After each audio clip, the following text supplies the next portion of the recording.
Korea to Germany. From Alaska to Puerto Rico. All over the world, the United States Army is on the alert to defend our country, you, the American people, against aggression. This is The Big Picture, an official television report to the nation from the United States Army. Now, to show you part of the big picture, here is Sergeant James Mansfield. Recently, the Army authorized another battle star for the Korean War, the third winter campaign. What was this winter like in Korea? What is the soldier going through in order to earn this new battle star? Today, we'd like to take you to Korea and relive for you some of the hardships and the fighting these men have endured.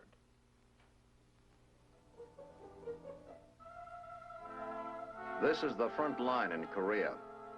These mountains are the backdrop for the fighting here. They're swarming with Chinese and North Korean troops. They make a beautiful picture from a distance. In the shadow of these impressive mountains stretching along the entire length of the front are the hills, the bitterly contested hills you read about in the newspapers. These are the strategic positions we must occupy or keep the communists from occupying if we're to hold them and block any large-scale drive to the south. They're desolate hills. Their slopes are scarred and pitted from constant shelling. Every sign of vegetation has been obliterated. This is where our frontline troops live and work.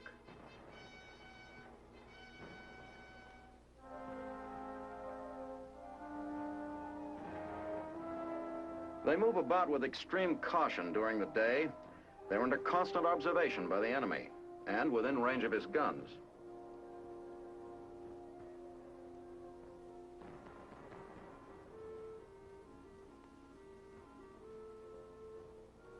These key hills are precarious positions. The communists want us off of them. Attacks are inevitable and frequent.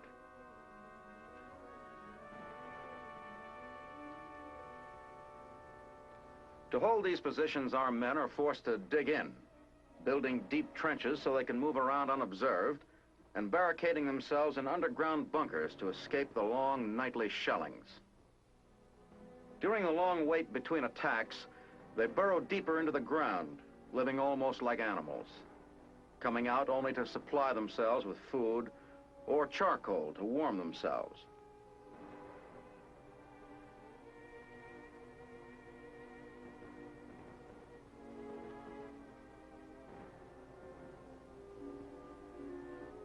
They use charcoal because it doesn't smoke.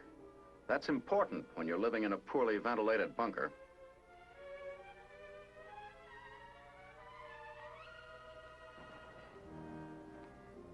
On the protected southern slopes of these hills, life's a little more normal. They're still within calling distance of the enemy, but here at least they can walk around without worrying about snipers. Here, some of them even have a chance to forget the war and the conditions they live under. Well, for a few minutes anyway.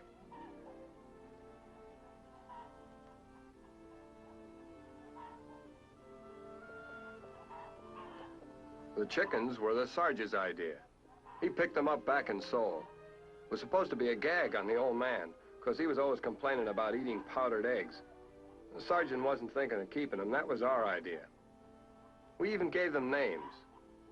The rooster is Big White Feather. We call that speckled hen Margaret.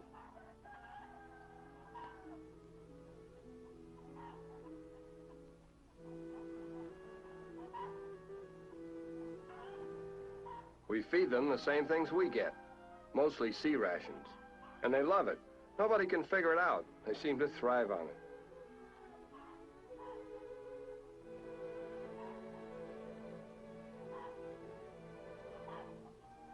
It sure took a lot of scrounging to come up with enough chicken wire to build that coop.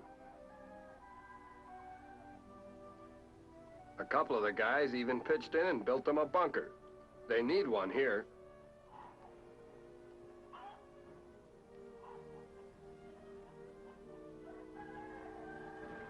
You know, it's funny about those chickens. They've been under fire almost every night, and it doesn't seem to bother them a bit. Maybe that's why we like to have them around. If they can take it, we ought to be able to.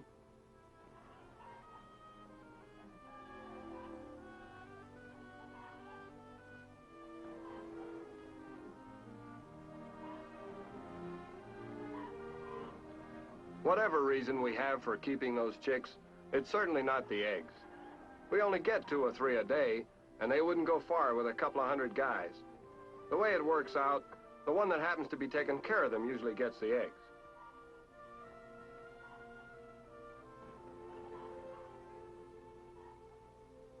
He's welcome to them. Our cooking facilities on the hill aren't so good. We usually let the chickens run around loose during the day. Everybody gets a kick out of seeing and hearing them. We lock them up at night before the commie shells begin coming in. We've been lucky so far. We haven't lost a one. Those chicks have seen a lot more than 30 days of frontline service. They've really earned that combat infantry badge. And while these men are caring for their chickens, a few hundred yards away, other UN troops are studying the enemy positions and trying to figure out what he is up to. That's what the war in Korea is like. It's a war of waiting and watching.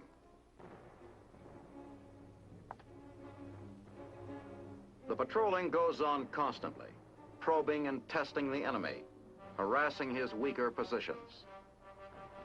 There's sporadic fighting, but it's mostly skirmishing or jockeying for position.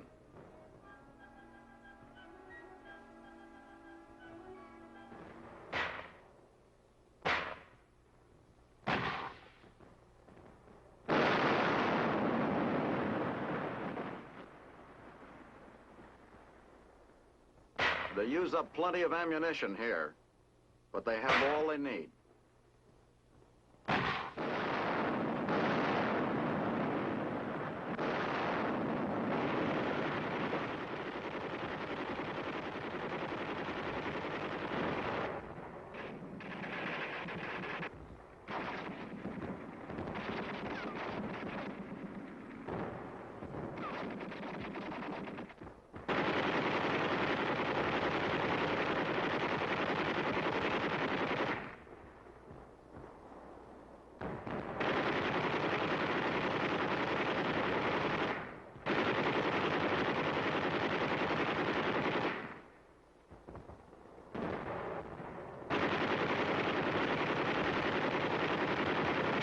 Our forward observers keep a close watch on the enemy lines, reporting any suspicious activity. In the trenches, the waiting and watching go on. They eat when and where they can, usually sea rations. And right out of the can. Maybe it doesn't taste like home cooking, but it's good food, and it will supply a lot of strength and energy that's important out here.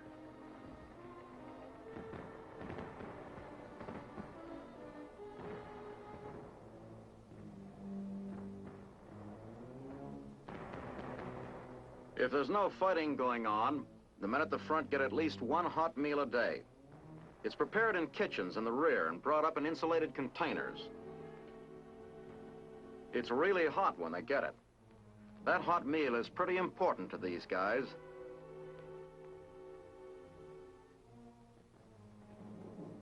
And often they'll get it even when there is fighting. Every effort has been made all along the way to supply frontline troops with hot meals. They're tasty, well-balanced meals and carefully prepared.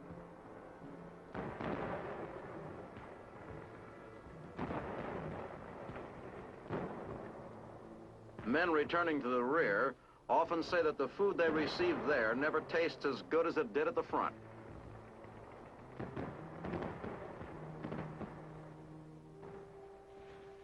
There are some things you have to do no matter where you are, and they're no more pleasant at the front than they are anywhere else. Here's how one frontline unit solved its laundry problem.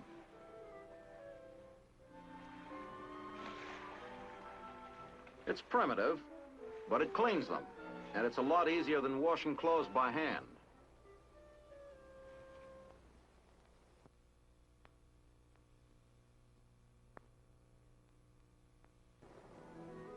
The same American ingenuity is put to work in taking care of the dental needs of the men at the front. Normally, these men would get their dental treatments in the rear area. But if they need attention and they can't get back there, the dentist is brought up to them.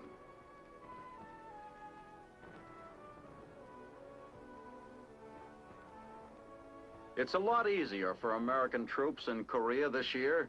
There's not as much pressure on them. One reason is the training and equipping of South Koreans to replace them. They make good soldiers, and they're anxious to fight.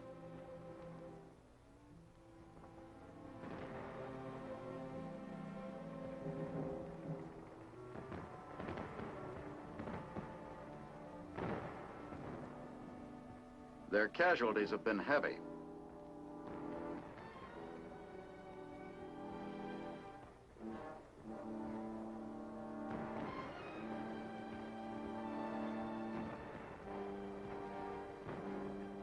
At one time, we held over 60% of the front in Korea. Today, we're holding only 25. Now, it's the South Koreans who hold most of the front.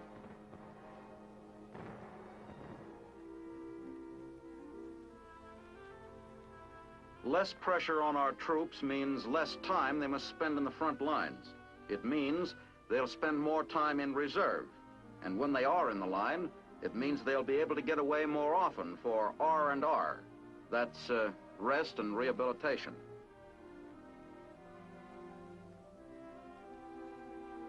R&R never runs more than a week, but to a man who has been in the line for a month or two, it makes a big difference.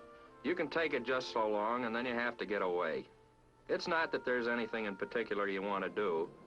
I guess it's just the idea of getting away from the trenches and bunkers for a while. You find yourself dreaming about things like sleeping in a bed between sheets, eating what you like, or just seeing new faces. Something like having a hot bath suddenly becomes very important.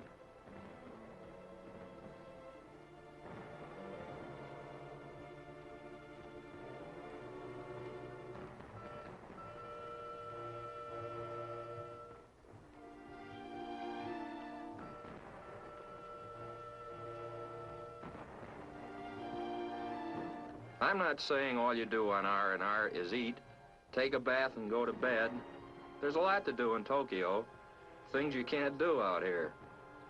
Before you know it, your R&R is over and you're reporting back. It's not exactly like coming back home.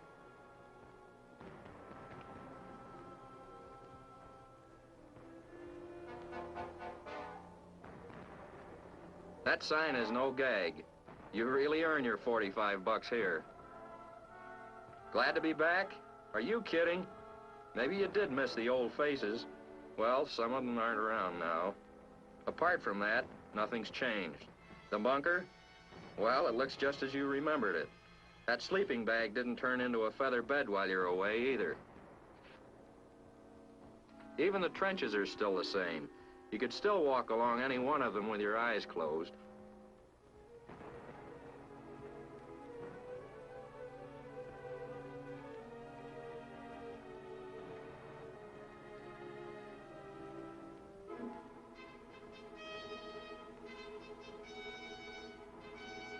A few hours after you get back, you're out on the hill again.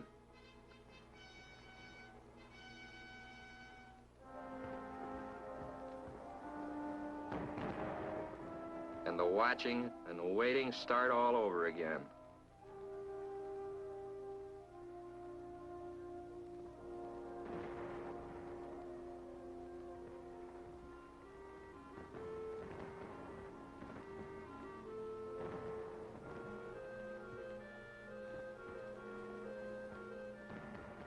You take a few pot shots to break the monotony, and it's just like you've never been away at all. A man does a lot of climbing in Korea. It's tough on the back and legs, particularly when you're lugging a piece of heavy equipment. It's even worse in the winter. Here's how one unit handled the problem. It's only a couple of 100 yards to the top from here. But if the trails are icy and you're loaded down with supplies and equipment, it seems like 10 miles. It's just as bad coming down, It could take an hour or two. Now we can ride up or down, and it only takes a few minutes.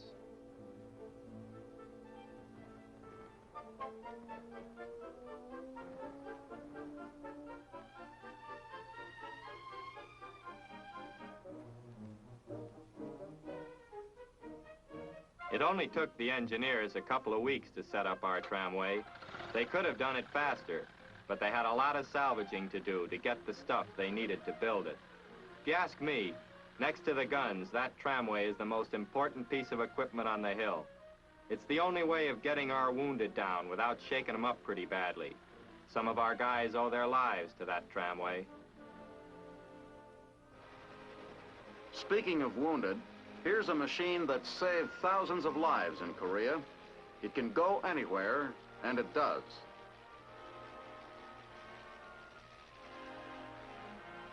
A few years ago, a seriously wounded soldier stranded in the mountains would have had little chance of reaching a hospital alive. It would have taken hours or even days just to get him out of the mountains. Today, he's carried to one of the big hospitals in the rear in a matter of minutes, and it's done smoothly and safely.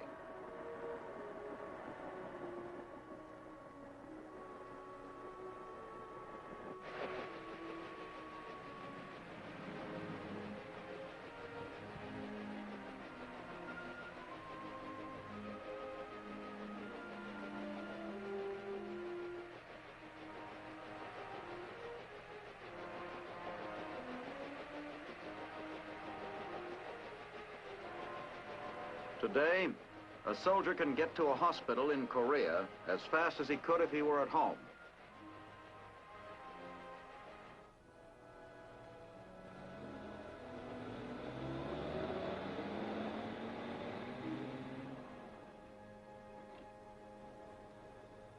We've learned a lot during the 3 winters we've been in Korea, but snow and ice are still big problems.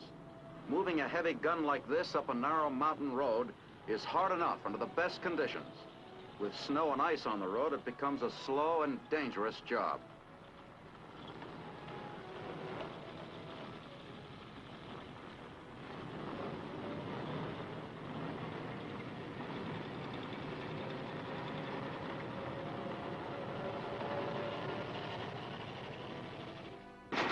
Weapons are twice as hard to maintain in the snow, but the fighting goes on as usual.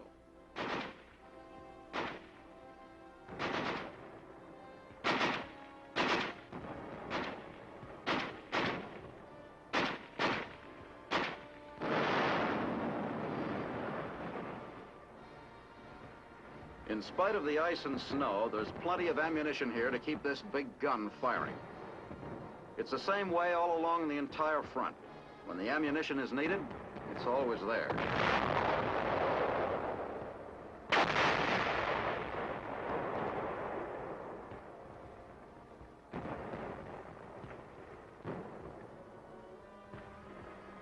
Winter makes patrolling doubly dangerous, but the patrols continue to go out.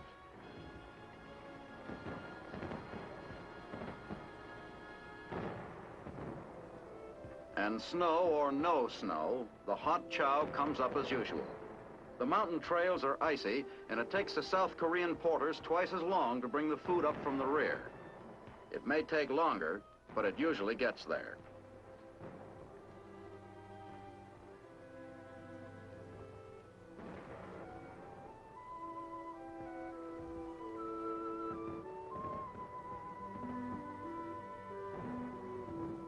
These men look forward to that one hot meal a day. The colder it is, the more important that hot meal becomes. They appreciate it when they get it.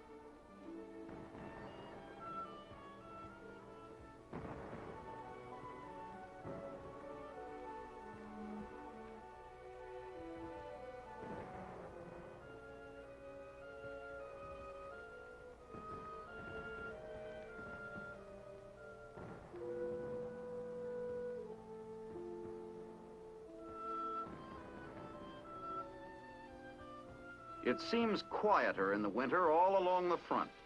The snow muffles the sound of the big guns.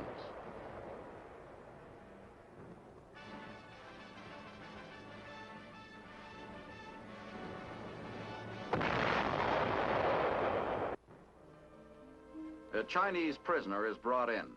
He is being processed by this Ethiopian officer before sending him to the rear.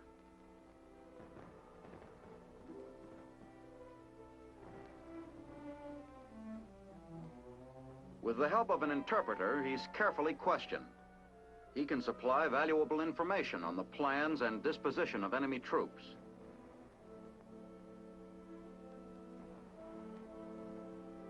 Here's the face of the enemy. He's not an impressive-looking soldier by our standards, but he's a good fighter, and he's had a lot of experience. Thanks to the Russians, he's also well-equipped and well-trained. Here's another aspect of frontline life, and it's an important one. These men don't get entertainment very often, and when they do, they really appreciate it. It doesn't really matter what it is. Of course, if it happens to be a good-looking girl, so much the better. But it really doesn't matter. These guys are starved for entertainment.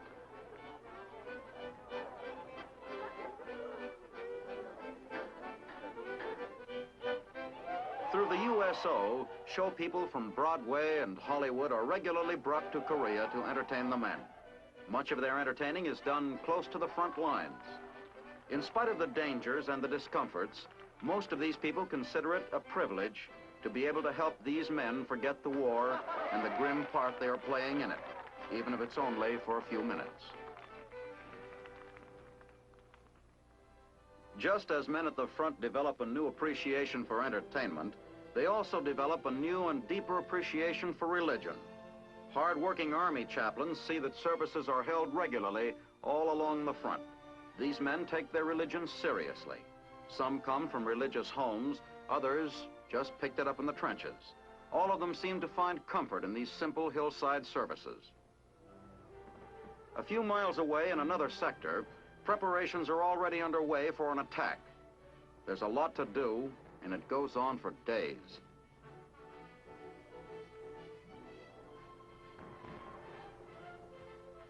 The plans for the attack have to be carefully studied. Every piece of equipment must be gone over and put in perfect running order. If anything has to be repaired or replaced, it must be done now. Once the attack begins, mechanical failures can be disastrous.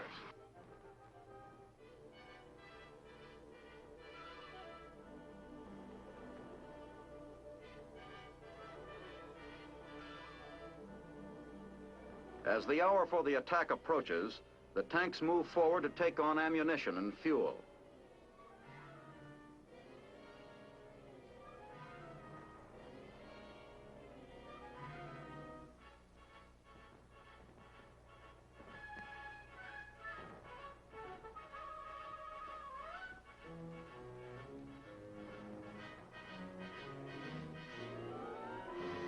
Early one morning, the rocket launchers move in and lay down a barrage.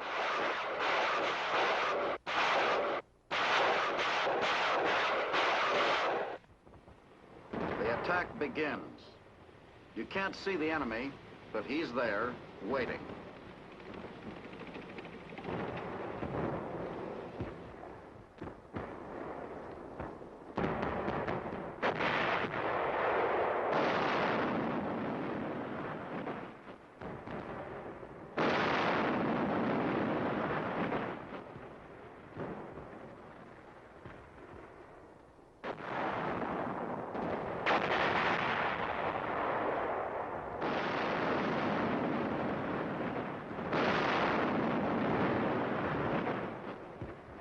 Infantry troops move up in the wake of the tanks.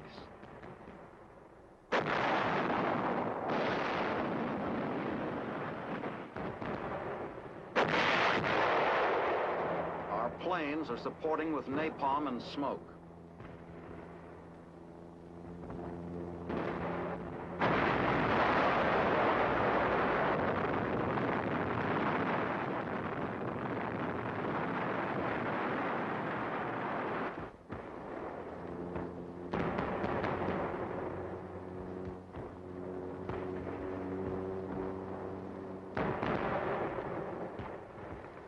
We reach the hill, and now the infantry takes over, fighting every inch of the way.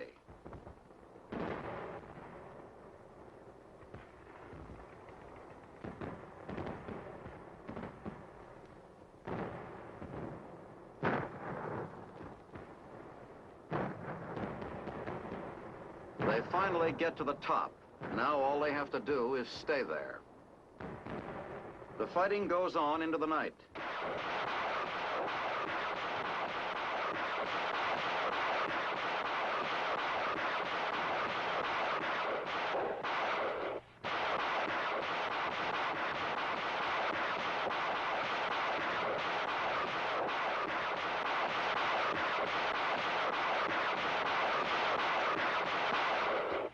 And into the next day.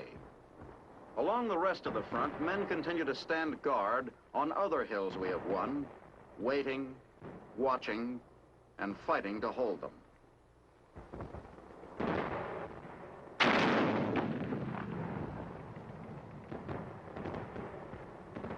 They've been doing it for 3 years.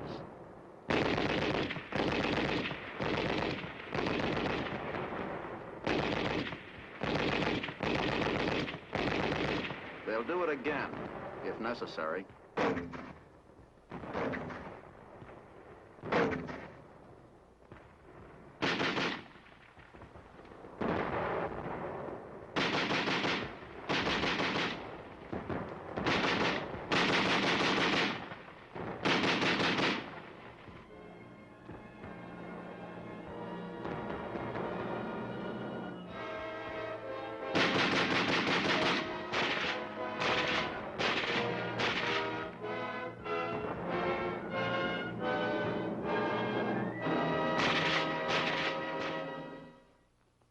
The history books will mark the Third Korean Winter as just another campaign.